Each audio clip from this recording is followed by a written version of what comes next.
Hello, Kennedy Center. How y'all feeling tonight? Good. Hey, thank you guys for coming out, man. This is going to be fun. All right, my name is Reggie Melbrough. I'm your opening act. I'm going to warm you guys up. We'll keep the show moving. Sound like a good plan? Hell yeah. I'll tell you a little about myself because you guys don't know who I am. I teach high school history here in Washington, D.C. No. Don't clap for that. I hate the kids. I don't know if you've been around teenagers. They suck. They're horrible people.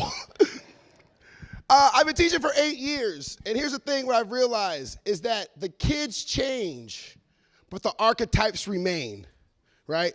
I have a student right now named Dayon, smart as hell, very talented, but he comes to class every day, high as shit.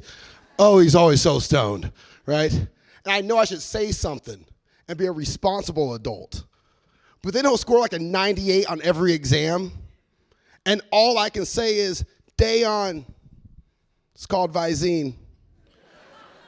I know you're stoned right now, you know. But then I get pissed when my other students don't do nearly as well as he does. I'm like, he can barely see. Are you serious? Good God. 2 weeks ago, Dayon came in extremely late. And as soon as he walks in the door, the first thing out of his mouth is, hey, yo, Melbrough, I gotta go to the bathroom real quick.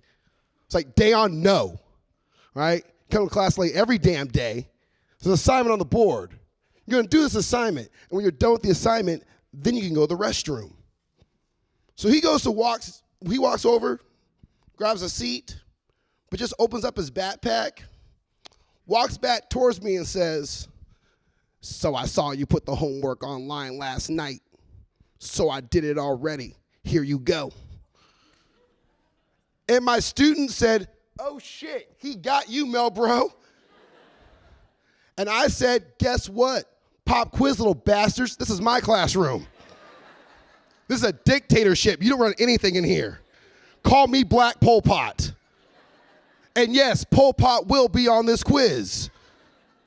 And then Dayon said, oh, you mean the Cambodian dictator that killed his own people? It's like, shut the fuck up, Dayon.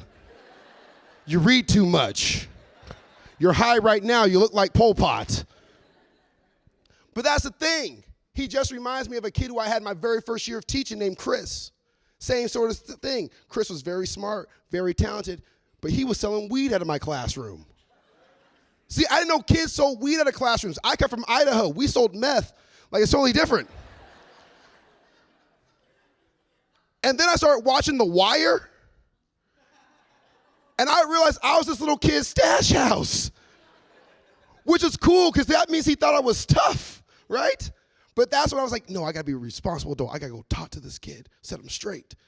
So I called him in my room one day. I was like, Chris, listen, you're way too smart. You're way too talented. All right, you have a bright future. You need to stop selling weed out of my classroom. Then he gave me a pound of weed, and I was like, live the dream, baby. Live the dream. Leave the dream. I understand, you're a businessman. You gotta make money. You gotta make money. This year actually marks 3 years from me tearing my ACL in a student versus faculty basketball game. Here's the story, right? I'm super competitive. I played Division I college football. And the year previous, the kids whipped our ass horribly. So the very next year, I was in training mode, right? I'm running extra laps. I'm taking extra jump shots. I have my headphones on going, well, you can tell everybody, right? Like, I'm pumped for this game. We're not losing. Now, this is a co-ed game, so it's guys versus guys, gals versus gals. Our women's team is kicking ass, and they gave us a nice little 6-point lead. So then we get out in the court, and it tip off. First shot I get, three-pointer, 3 points, right in the face. I'm feeling it, and I'm talking shit. Right? I'm dribbling the ball up the court. I'm crossing kids up. I'm throwing balls off their faces. I'm talking about people's mamas. Now, remind you, I'm the adult, right? Now, I'm 5'11". There's a kid named Dwayne. He's a senior. He's 6'7".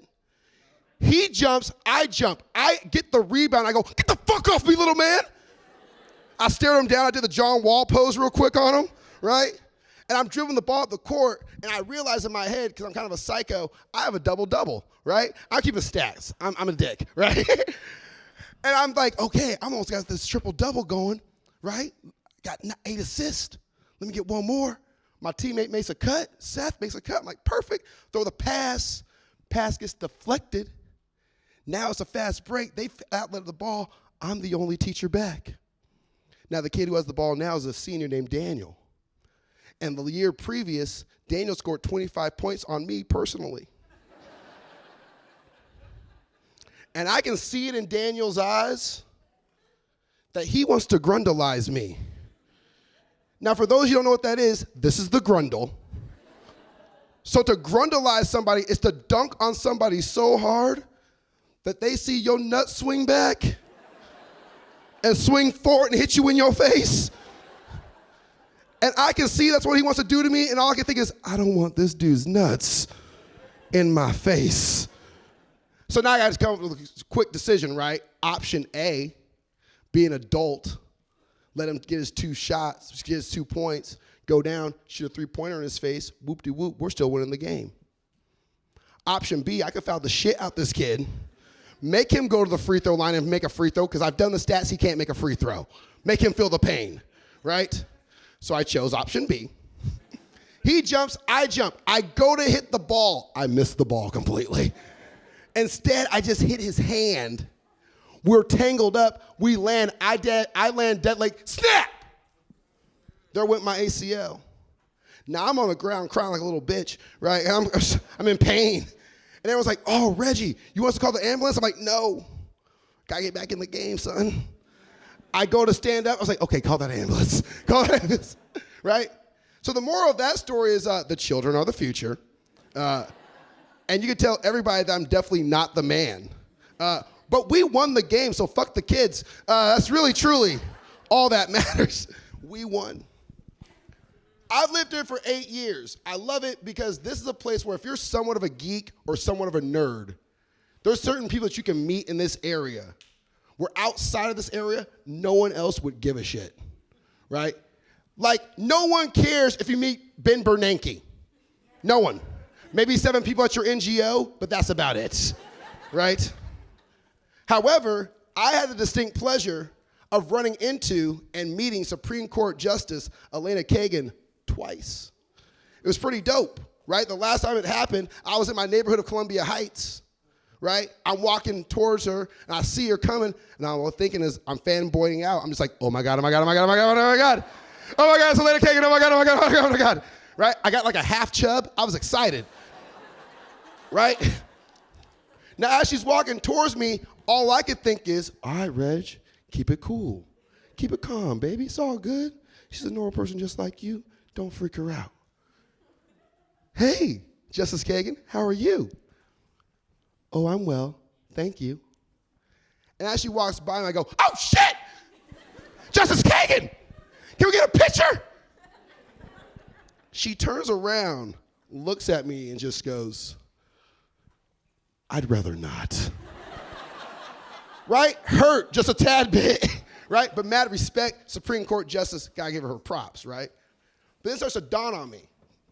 This is the second time I've seen her walk around DC all willy-nilly. And she's had no Secret Service around her at all.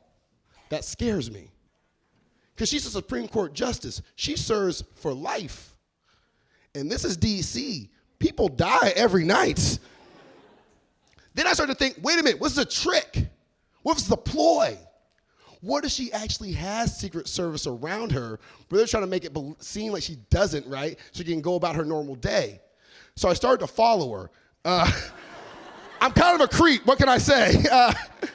I got like 2 blocks in, and some guy jumps out of nowhere and goes, hey, you back away from her. I was like, oh my God, I'm so sorry, sir, so sorry.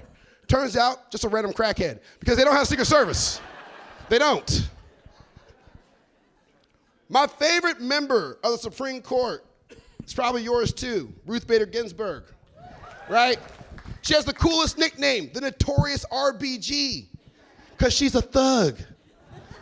In the pantheon of thugness, it goes Biggie, Tupac, Ruth. Like who else would show up drunk to a State of the Union address? Minus a pure thug. She's like, I don't give a fuck about this speech, son. Try and get turned.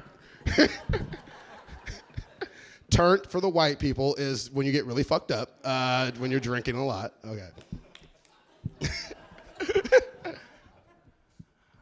love this place because I can bike here. It's so much easier to get around. So I don't have to take the train much. I don't really have to take it. I only have to take the train if I go out to Virginia or go out to Maryland perform. And as a black person, I find it kind of ironic that I take an underground railroad headed towards Virginia.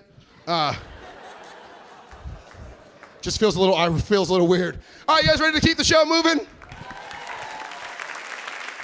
Oh, y'all can do better than that. Y'all ready to keep the show moving?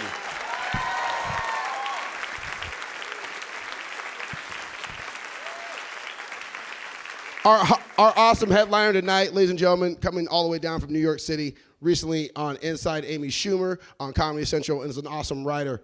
We have a warm round of applause for Mr. Kurt Metzger, ladies and gentlemen.